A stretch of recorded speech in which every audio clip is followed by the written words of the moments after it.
Hello YouTube, this is Frank from Architectural Aesthetics. Today in this video I would like to talk to you about entourage drawing and more specifically how to add more personality to your figures. Now, adding human figures to your composition is a great way to show the scale of your design.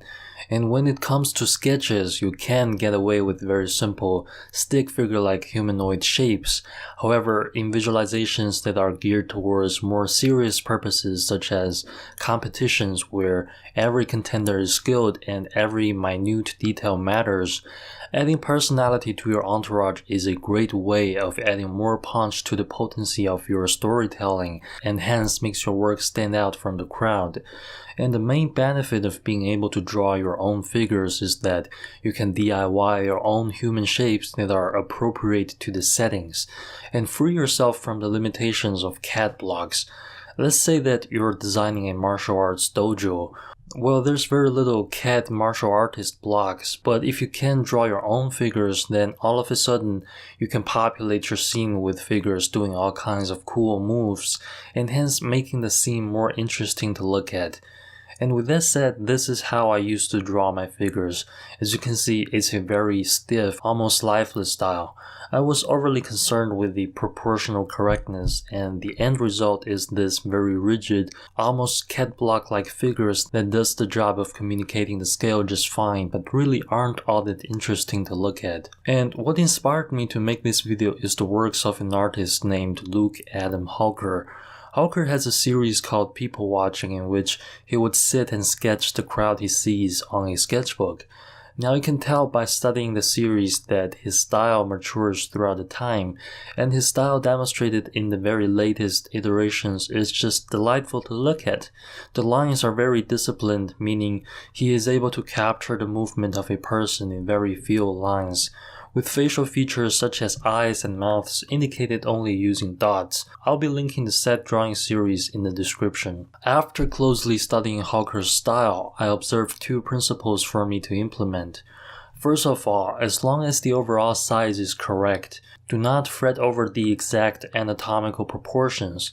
Case in point, Hawker's figures for the most part look slim and elongated, which is reminiscent of how fashion designers would draw their figures.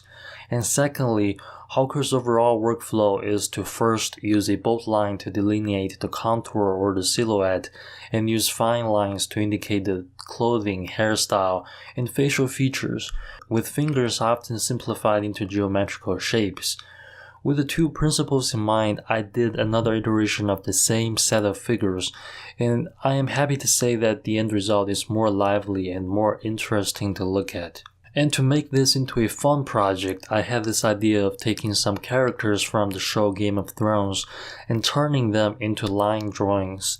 And for this exercise I took 5 characters, the first one being Lord Peter Baelish, nicknamed Littlefinger, Warden of the South and the Liege of Harrenhal. I've always considered Littlefinger to be one of the best players in this Game of Thrones, and the actor just does a great job at portraying this sadistic, charming manipulator. And the second character is my and many others' favorite in the whole series, which is obviously Tyrion Lannister. Tyrion's book chapters are without a doubt the most interesting to read, especially how he ruled as the King's Hand during the Battle of the Blackwater Siege. And the third character we have here is the Khaleesi, Daenerys Targaryen.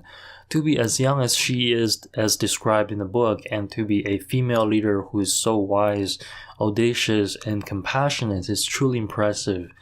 It's worth mentioning that the garb he's wearing in the sketch is the one he wore when she conquered the Slaver's Bay, not the dark and somber one we see in the 7th season.